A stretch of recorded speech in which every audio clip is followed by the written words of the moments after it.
This video is brought to you by Diamond Pacific Tool Corporation. Diamond Pacific is America's favorite diamond tool, wheel, and lapidary machine manufacturers. For nearly half a century, Diamond Pacific has set the industry standard for diamond lapidary equipment. Join the majority of professional lapidaries and choose Diamond Pacific products such as their Nova wheels, Pixie, Genie, and Titan gem makers, as well as their wide selection of other high-quality lapidary diamond products. Check out Diamond Pacific today and find out why they're considered America's premier diamond lapidary tool manufacturers. Trade Roots Collection with Cosmo, world-class collection. Honor and a pleasure to be here. J. Cosmo Lewis, that's what I go by. J. Cosmo Lewis. J. Cosmo Lewis of the legendary Trade Roots Collection. Yeah. How long have you been in the industry? How long have you been passionate about turquoise and coral? Around 52, 53 years at this point. Amazing. Maybe 54. I've begun to lose track. Did it start off with the craftsmanship, or was it the materials? It actually started off with my relationship with some Hopi elders. Wow, there's big medicine down there in Hopi. And I became their errand boy. And I spent 15 years in and out of the jungles of Central America gathering ceremonial things for them that they were no longer able to get. Oh, wow. And that's actually how I started. And then the old medicine man kind of sent me towards Zuni after a year or two of working with him. He said, you know, there's some things they need too. And I got to Zuni, and the artists were very kind, the old men, and introduced me to what they needed. And little by little, I found it. I started going to the waterfront in Long Beach, San Pedro, California, and shell shops, and I'd study and find out, hey, so where did this come from? Where did that mother of pearl come from? Oh, beautiful, where did that green snail come from?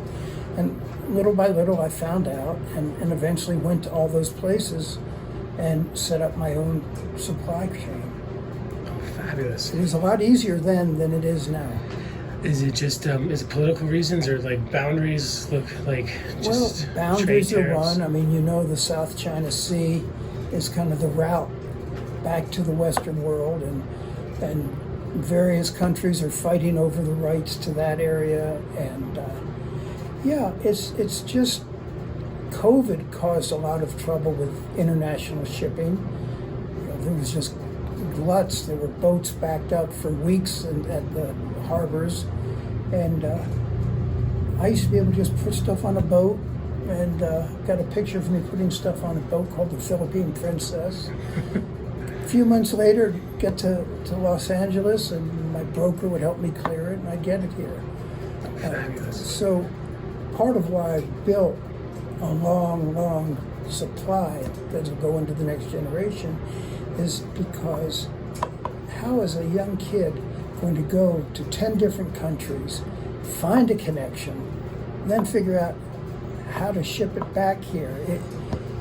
It's possible, but it would be very difficult. So I have enough materials that'll last till someone else can figure out how to do it.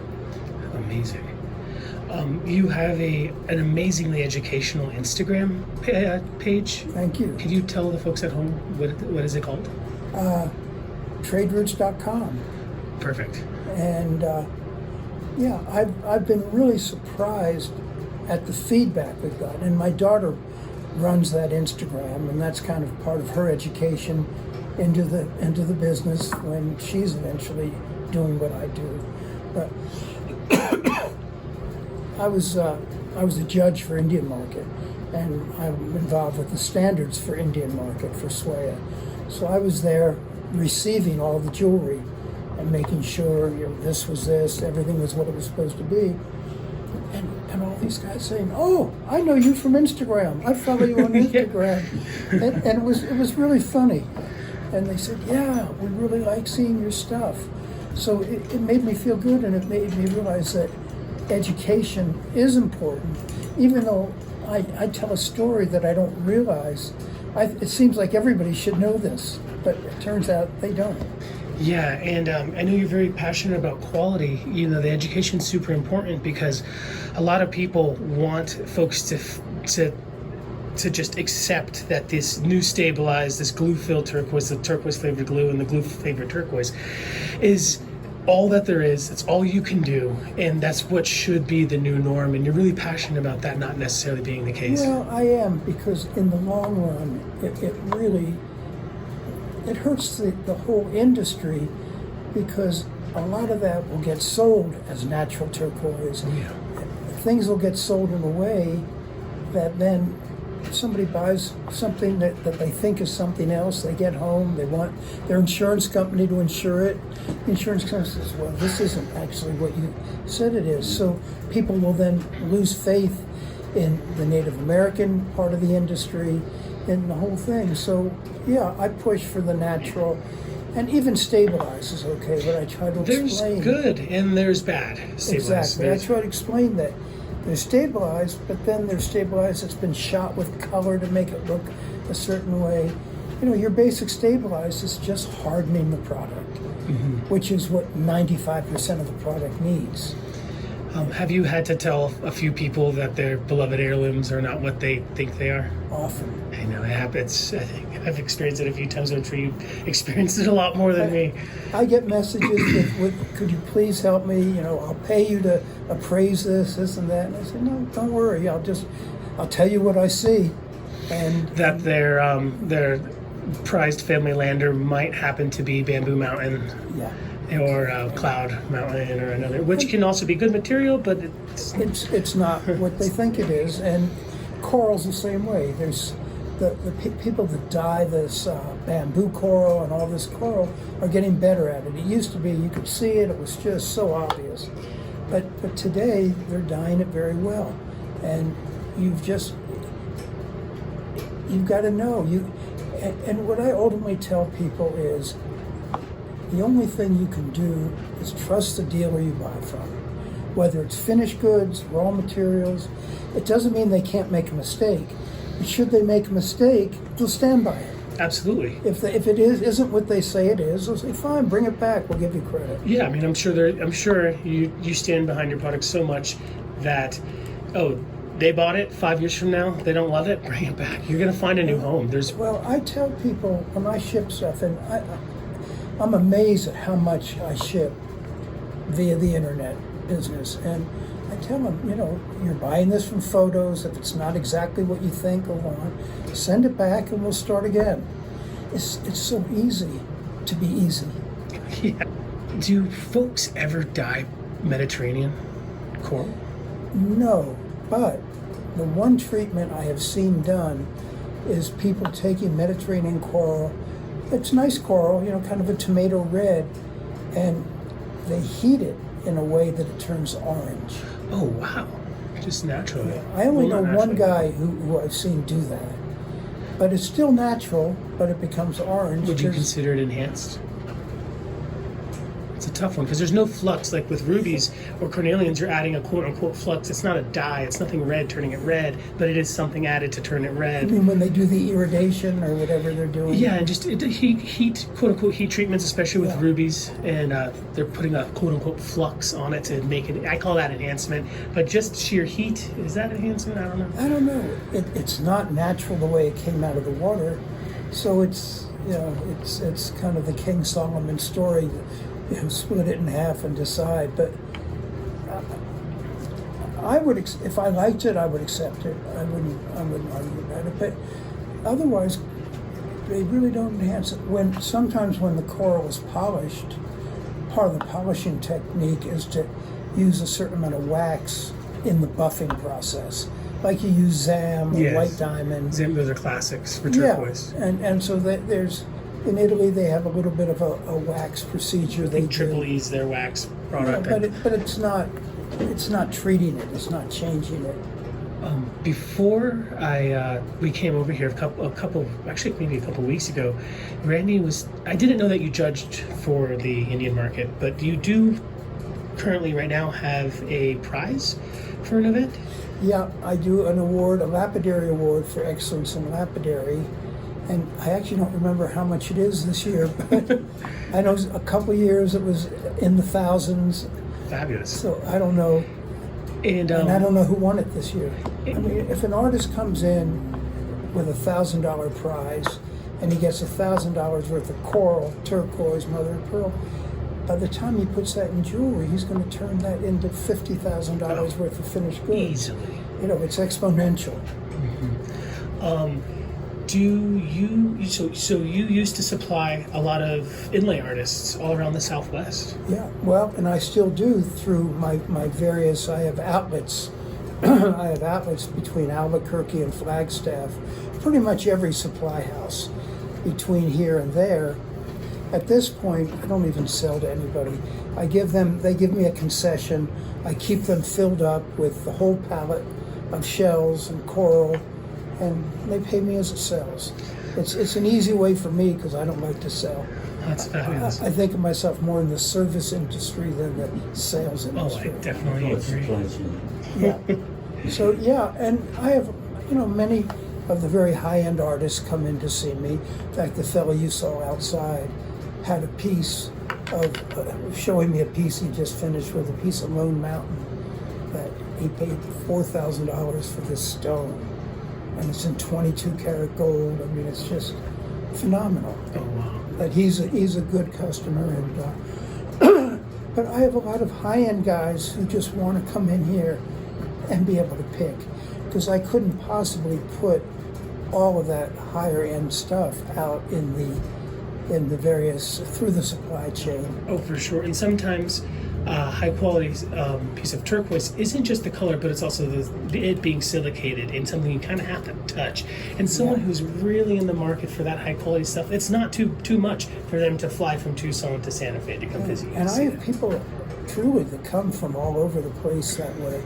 And sometimes they don't even write to let me know. I'll show up here in my off hours, because I don't keep very good hours because I don't have to. There'll be somebody sitting in front. I remember the first time I met you, which was some time ago. I just knocked on the door and you just happened to be here.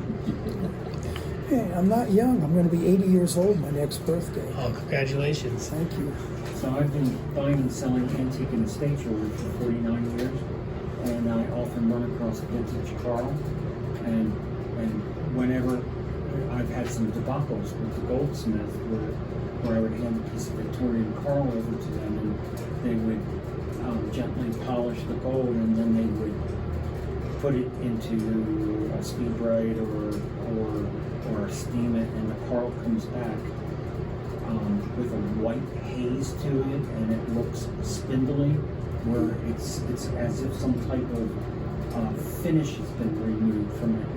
And I was very intrigued to hear what you had to say about treatments throughout history for particularly red and orange coral from the Mediterranean. Well, I don't think it's really ever been treated, and if anything, most coral will develop a patina when it's been against your skin for a period of time. So, yeah, I don't know. If I looked at it, if I saw it, Right. I would have a feeling for what happened. So I have, whenever I receive a piece of Victorian coral jewelry or Edwardian or early 20th century, I never let anything happen but a gentle hand cleaning. That's what I No would chemicals, say. no nothing. No, I would just, if anything, just take maybe a little rouge or a cloth and just buff it out a little bit. With intense focus and a gentle spirit. Oh, and plus, I mean, when I get any antique Native American jewelry, I'm not going to try to polish it. The part of the fact that it's 50, 100 years old is that it has a patina on Well, it. sometimes it comes soiled. Yeah. With foreign matter. Right, and you've got to clean it up. And then you don't have a choice. Yeah, but even a little brush without anything on it, one of those soft brushes that go on the end of your spindle, you can work that. It's on the Mohs scale, 3.5 at the most. I really had no idea. Yeah. So, Wow. and it's basically an exoskeleton, and the critter that when they find the coral, it's already been evacuated by the critter that lived there. So the polyps that are there, if you clean out a bed, those polyps will begin to form again, and in 20 years, the coral will be there again. In fact, in the old days, there'd be a fisherman out there, he'd get coral, and they had that Mediterranean pretty much mapped out. And he'd say, son, when I'm gone 20 years from now, you can come back and fish this again. And they were very methodical because they've been fishing these waters for thousands of years. I mean, that material, the coral was going all over the world, out the Silk Route, here, there, and it's, when you think of a king's ransom, when you think of the crown jewels, there weren't diamonds and rubies necessarily.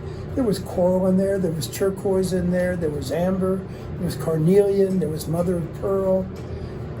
There were more workable materials. And that's why you don't see as much of that root matter like you showed me before, because you want that root matter to stay there. Yeah, exactly. Oh, wow.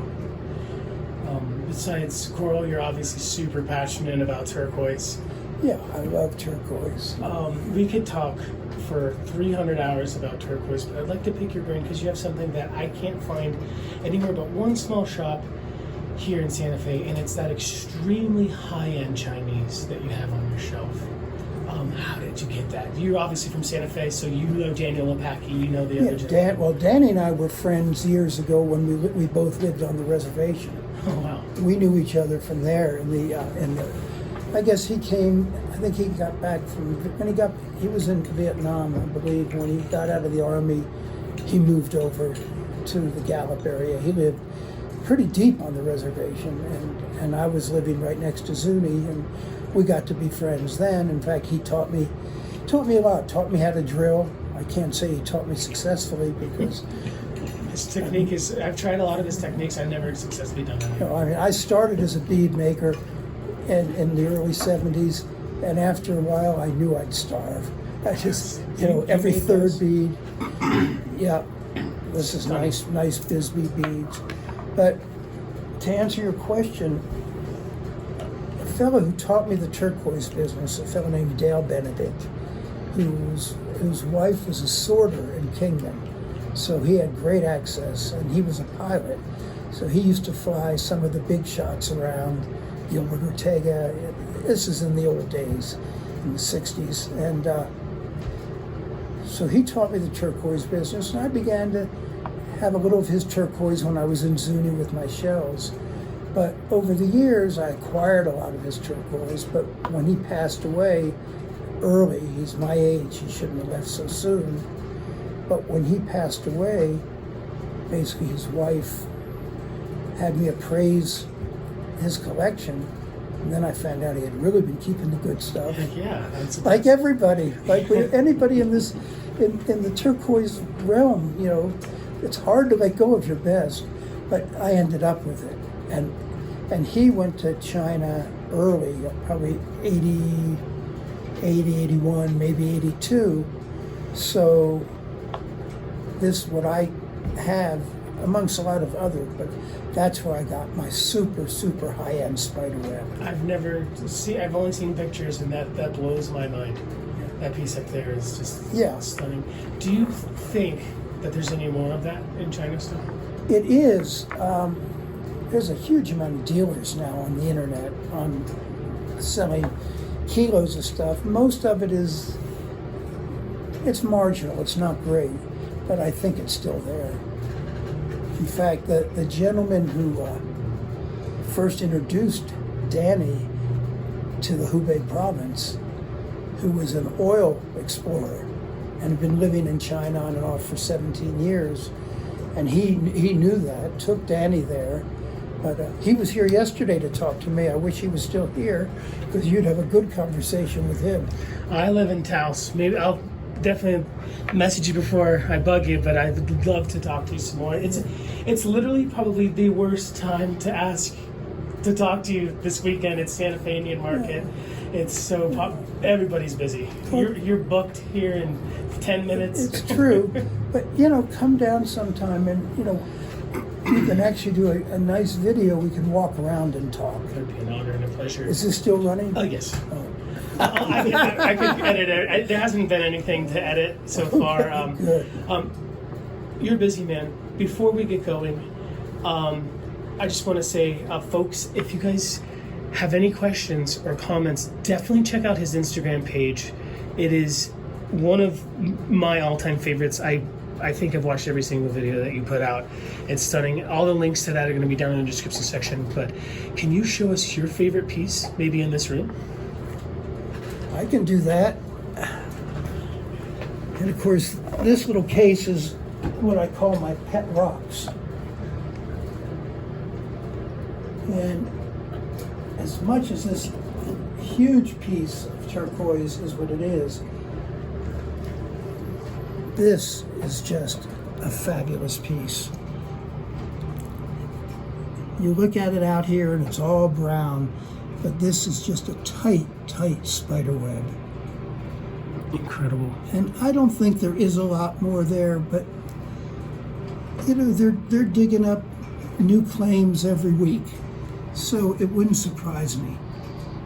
So that's my favorite piece of turquoise. With coral, what did Will Rogers say? Never met a man I didn't like. I've never met a piece of coral I didn't like. Interesting. It's not the darkest one in your collection by far. Well, but it is. This all comes with a calcium on it. For me, I just dip this into bleach for 5 minutes, and this is what's really there. Oh, wow. I had no idea that's what's really there. Just oxblood, a big chunk of oxblood coral. I leave the calcium on because a lot of artists rather get it with the calcium as it came out of the water and remove it themselves. See, look at that. You just rub it a little bit. Incredible. But the coral, the mother of pearl, is fabulous because it will regenerate and it'll be there. So eventually, if I stop, it'll show it. Stop diving for it, it just comes back.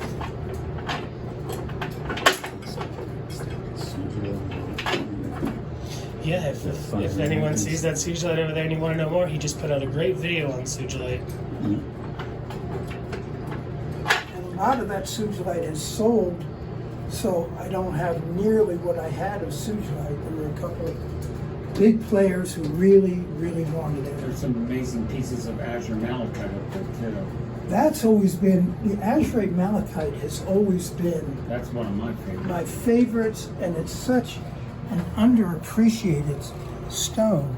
Is this Arizona material? Yeah, this is probably from either Morenci or the Ray Mine in Arizona. But it's such a conglomerate of a copper oxide with pure malachite, azurite, the material I have, some of this other is from the old Bluebird line. I mean, this specimen could be in the Smithsonian. This is an amazing piece. I can't get it out, but that's also got chrysocolla in it and cuprite. So these are all, and what people don't realize that this stuff crystallizes. If you look at this through a loop, there's a whole civilization going on in there. So this is hard for people to see, but you've got this crystal form, and then you've got the malachite, and you know, in the ground you just see this until you find it. Amazing. So yeah, my pet rocks, I just keep putting my favorites in here, and I might need to get another case eventually. You have that amazing fire agate in the corner there. Where is that agate? The lower left. It's Believe it huge. or not, this is actually an amazing piece of amber. Oh, okay. Look at that. What's the origin? I was actually looking at the piece in front of that, but No, but that's what caught my eye. yeah, that's Awesome. beautiful. That's Chiapas. This piece, yeah, That's not faulty? no, this one is Chiapas. This one is Chiapas. Baltic, this is Baltic here.